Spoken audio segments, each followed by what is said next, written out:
Rules గీల్స్ జాంతానాయ్, తహసీల్దార్ల సొంత guidelines, fake sale డీడ్తో mutation, హక్కుదాడికి బదులు మరొకరికి పాస్బుక్, రెవెన్యూలో పైరవికారులదే రాజ్యమాట.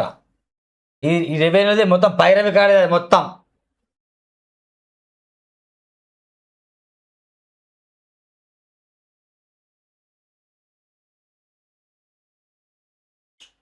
రూల్స్ గీల్స్ జాంతానాయ్, తహసీల్దార్ల సొంత గైడ్లైన్స్, ఫేక్ సేల్ డీడ్తో మ్యూటేషన్, హక్కుదాటికి బదులు మరొకరికి పాస్బుక్, రెవెన్యూలో పైరవికారులదే రాజ్యం.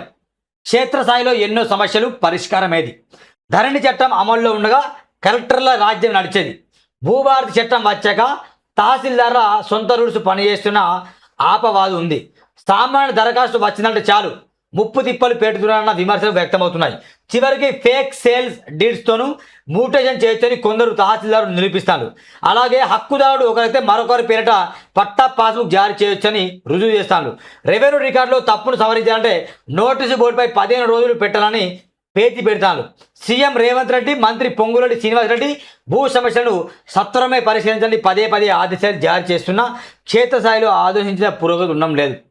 మిత్రులారా, ఒక విషయం ఇక్కడ చెప్పాలి క్లియర్గా. నేను ప్రపంచంలో ఎన్ని సమస్యలు తీరచ్చు, ఈ భూ సమస్యలు మాత్రం చచ్చినా తీరవు. ధరణి వచ్చింది తీరలే, భూభారతి వచ్చింది తీరలే, రణభారతి రావచ్చు తీరదు. ఎన్ని భారతులు వచ్చినా ఎన్ని ధనలు వచ్చినా ఈ ల్యాండ్ సమస్యలు అనేది తీరవు. ల్యాండ్లో లొసుగులు సృష్టించిందే రాజకీయ నాయకులు. ల్యాండ్ విషయంలో ఎన్ని లొసుగులు ఉంటే అన్ని పైసలు వస్తాయి వాళ్ళకి. లొసుగులు ఉంటేనే వాళ్ళకు పైసలు. లొసుగులు లేకుండా రెవెన్యూలకు పైసలు ఎట్లా వస్తాయి? జీతంతోనే బతకాలి. గదే 90 లక్షలు బతకాలి. లొసుగులు ఉంటేనే వాళ్ళు బతికేది. ఒక ఆర్డీఓ బతికినా, ఒక ఎంఆర్ఓ బతికినా, పెద్ద కలెక్టర్లు బతికినా, అంటే చిన్న లొసుగులతో వీళ్ళు బతారు, పెద్ద లొసుగులతో వాళ్ళు బతారు. ఈ ప్రపంచం పక్కన పెట్టండి, మన తెలంగాణ రాష్ట్రంలో మాత్రం లొసుగులు లేని వ్యవస్థ లేదు. ఈ లొసుగులు సృష్టించేది ఈ దుర్మార్గులే. గమనించండి, అంతా క్లియర్ అయిపోయింది. భూ సమస్యలు, లొసుగులు ఏం లేవు. ఇక ఎంఆర్ఓలు ఏం పని చేస్తారు? ఇక ఏం పనులు చేయరు. వాళ్ళ జీతంతో వాళ్ళు బతరు. జీతంతో బతికేయాలని వాళ్ళకుందా? లొసుగులు లేకుండా బతకారు, చచ్చిపోతారు, సూసైడ్ చేసుకుంటారు వాళ్ళు. అంత అలవాటు అయిపోయింది వాళ్ళకి. ఇప్పుడు ఏముంది? అటవీ శాఖ అధికారులు అటవీ భూములు మనం కబ్జా చేసి ఏమైనా రోడ్డు నిర్మించాలంటే లొసుగులు ఉన్నాయి, దాంట్లో లేవా? ఉన్నాయి. పట్టా పహానీల విషయంలో లొసుగులు ఉన్నాయి. భూదాన భూములు ఉన్నాయి, దాంట్లో కొన్ని ఎండోర్స్మెంట్ భూములు ఉంటాయి. చెరుసికం భూములు అని కొన్ని ఉంటాయి. ప్రోబిటరీస్లో కొన్ని భూములు ఉంటాయి. బుష్ భూములు కొన్ని ఉంటాయి. ఇవన్నీ భూములు ఉంటాయి కదా, ఇవన్నీ లొసుగులే కదా. మరి గిరిజనుల భూములు ఉంటాయి, దాంట్లో పై కులస్తులకు అధికారం ఉండదు. ఎవరైనా దాన్ని కబ్జా చేస్తారు, మళ్ళీ దాన్ని పట్టాగా చేసుకుంటారు. లొసుగులు ఇవన్నీ.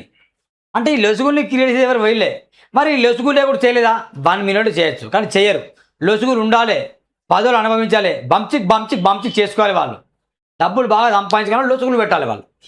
మరి ల్యాండ్ సమస్యలు ఎప్పటి నుంచో చెప్పండి. ఈ ల్యాండ్ సమస్యల మీద కోర్టు ఎక్కువ నడుస్తుంది. కోర్టులో కూడా కుప్పలు ల్యాండ్ సమస్యలు పెండింగ్లు ఉన్నాయి, ఫైల్స్. ఒకరి భూమి ఒకరు కబ్జా చేయడం, ఎఫ్టీఎల్ బఫర్లో ఉన్న జోన్లు ఉంటాయి. ఎఫ్టీఎల్ బఫర్ జోన్లో కొన్ని ఉంటాయి భూములు, అవి కబ్జా చేసి ఇల్లు కట్టుకోవడం, అవి లొసుగులే. దానికి పర్మిషన్ ఇచ్చి ఈ దుర్మార్గులే, అవి లొసుగులే. రూపాయలు కోట్ల విలువైన భూముల విషయంలో రూల్స్ విరుద్ధంగా పనులు నడుస్తున్నాయి. ఫేక్ సేల్ డీడ్ పెట్టి మ్యూటేషన్ చేయడం అంటే ఎంత సాహసం చేయాలి? తెర వెనుక పెద్దల సాయం లేకుండా మండల స్థాయి పని జరిగిందా అన్న సందేహం కలుగుతుంది. ఒక జిల్లాలో భూ సమస్యకు మరో జిల్లా పైరవి కాబట్టి చక్రాన్ని తిప్పుతాడు. నిబంధనలకు అనుగుణంగా పనులు చేసి ఉంటే ఎలాంటి ఇబ్బంది లేదు. కానీ అసలైన హక్కుదారులకు నష్టం కలిగిస్తూ తీసుకుంటున్న నిర్ణయాలు వివాదాస్పదంగా మారుతున్నాయి. శంషాబాద్, సామీర్పేట్, ఘటకేశ్వర్లో చోటు చేసిన పరిణామాలు అన్ని ప్రాంతాల్లో కనిపిస్తున్న చర్చ నడుస్తుంది. అయితే రిటైర్మెంట్కు దగ్గరలో ఉన్న అధికారులు మాత్రం అందిన కాడికి సంపాదించుకున్న తాపత్రయాన్ని తప్పులు చేస్తున్న విమర్శలు ఉన్నాయి. ఇక రిటైర్మెంట్ దగ్గర వస్తాను, ఇక మస్తు దోచుకోవాలి, ఎవడు ఏమనుకో పర్లేదు అని చెప్పేసి ఇక రిటైర్మెంట్ ఏం చేస్తారు? వాళ్ళు దోచుకుంటారు. ఫేక్ సీల్డ్తో మ్యూటేషన్. ఫ్యూచర్ సిటీకి సమీపంలో కందుకూరు మండలంలో ఓ వ్యక్తికి 12.11 ఎకరాల భూమి ఉందట. ఆయన సికింద్రాబాద్లో నివాసం ఉంటాడట. ఆయనకు పిల్లలు లేకపోతే ఓ అబ్బాయిని దత్తత తీసుకున్నాడు. ఈ భూమిని కొందరు కబ్జా చేశారట. ధరణి పోర్టల్ సమయంలో రికార్డులు ప్రక్షాళన జరిగింది. ఆ సమయంలో పట్టదారులకు 1B జారీ చేశారు. ఆ తర్వాత ఆధార్తో సహా రెవెన్యూ రికార్డులు నమోదు చేశారు. ఈ భూమికి వారసులు రాలేదు, ఆధార్ పెండింగ్ అని చూపించింది. ఓ ఫేక్ సేల్ డీడ్తో తాము కొనుగోలు చేసామని కొందరు మ్యూటేషన్ చేయించుకున్నారు. తహసీల్దార్ ఆర్డీఓ సహకారంతో ఆ ప్రక్రియ పూర్తయింది. అసలు వారసులు ఈ భూమి తమదని వచ్చారు. వారి భూమి ఇతరుల పేరు నమోదైందట. చూడండి, వాళ్ళ పిల్లలు లేరట, ఒక వ్యక్తిని దత్తత తీసుకున్నట. ఈ భూమి ఈ పిల్లలు రాకముందే ఎవరో మ్యూటేషన్ చేసుకొని అధికారులకు కోట్లు ఇచ్చేసి వాళ్ళ పేరు పెట్టుకుంటే అసలైన వారసులు వచ్చిందట. వారి భూమి ఇతరుల పేరు నమోదైందని ఇదేమిటని చూస్తే వారి తండ్రి విక్రయించినట్టు సేల్ డీడ్ చూపించారట. అది ఆరాధిస్తే అసలు నంబర్ కలిగిన సేల్ డీడ్ కాదని తెలిసింది. ఫేక్ సేల్ డీడ్ ఆధారంగా మ్యూటేషన్ చేసి గుర్తించారు. ఈ ఎంఆర్ఓల ఆర్డీలో కొంచెం సిగ్గుచరం ఉందా? ఏం మనుషులు భయ మీద అర్థం కాదు.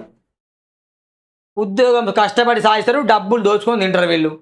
చి ఒకరి భూమి మరొకరు పట్ట. రంగారెడ్డి జిల్లా కేశంపేట మండలం 9 రేకులలో నకిలీ ఆధార్తో పట్ట చేశారట. ఎప్పుడో చనిపోయిన పట్టదారుకి కొడుకులు లేరు, 3 అమ్మాయిలు మాత్రం ఉన్నారు. ఈ భూమిని మరో వ్యక్తి పేట పట్ట చేశారు. Aadhaar card, ration card, pattadar పాస్బుక్లు వేరేగా పేర్లు ఉండడం గమనార్హం. డిఎస్ పెండింగ్ అని ఇన్నాళ్ళు చూపించింది. ఇప్పుడేమో ఆ పట్టదారు పేరు కాకుండా మరొకరికి చేయడం విశేషం. అధికారులు ఇది గుర్తించిన పట్టదారు పాస్బుక్ జారీ అయింది. ఈ భూమిని కొట్టేయడానికి జడ్చర్ల మన చెందిన ఓ పైరకారు చక్రం తెలిసిందట. బా, ఎన్నో వింతలు. ఓ రైతు తన పాస్బుక్లో సర్వే నెంబర్ మిస్ అయిందని సరి చేయాలని టీఎం 33 కింద దరఖాస్తు చేశాడు. అధికారులు కొన్ని నెలల తర్వాత సరైన అన్నాడు. పాజిటివ్ రిపోర్ట్ రాశారు. రికమెండ్ చేసి ఆర్డీఓకు పంపకుండా పెండింగ్లో ఉంచారు. ఇదేమిటని అడిగితే ఇది మిస్సింగ్ సర్వే నెంబర్, ప్రొసీజర్ ప్రకారం నోటీస్ బోర్డులో అంటించాలి, ఎవరు అభ్యంతరం చెప్పకపోతే పైకి పంపుతామని తహసీల్దార్ చెప్పారు. రాష్ట్రంలో ఇలాంటి ప్రొసీజర్ ఎక్కడా లేదు. అలా 15 రోజులు ఎందుకు పెట్టాలో ఏ అధికారిని అడిగే చెప్పడం లేరు. నోటీస్ బోర్డుపై అంటించాలన్న విషయం తమకు తెలియదని పలువురు తహసీల్దార్ తెలిపారు. ఇలాంటి వింతలు విషయాలు రెవెన్యూ కేరళ ఎన్నో ఉన్నాయట. బా, వీళ్ళని తల కింద ఉరిదీయాలి. నిజంగా చార్మినారు తల కింద ఉరిదీయాలి వీళ్ళకి. వీళ్ళ వల్లే మొత్తం మోసం అవుతుంది. ఈ తహసీల్దారులు వీళ్ళని కట్ట కట్ట కట్ట ఎంత కోపం వస్తా అంటే చి వీళ్ళని భరతం పట్టాల్సిందే. రిటైర్డ్ తహసీల్దారులు, ప్రజెంట్ తహసీల్దారు తెలంగాణ ఉద్యమం నుండి తెలంగాణ వచ్చాక ఇప్పటివరకు ఈ 10-15 సంవత్సరాల్లో ఎందరు తహసీల్దారులు డబ్బులు కూడగొట్టుకున్నాడనే ఒక విషయం మేము బాగా ఆలోచన చేస్తున్నాం. ఈ తహసీల్దారుల పైన ఆర్డీఓలపై ఖచ్చితంగా చర్యలు తీసుకోవాల్సిందే. వీళ్ళ ఆస్తులు లెక్క పెడితే కోట్లు ఉంటాయి.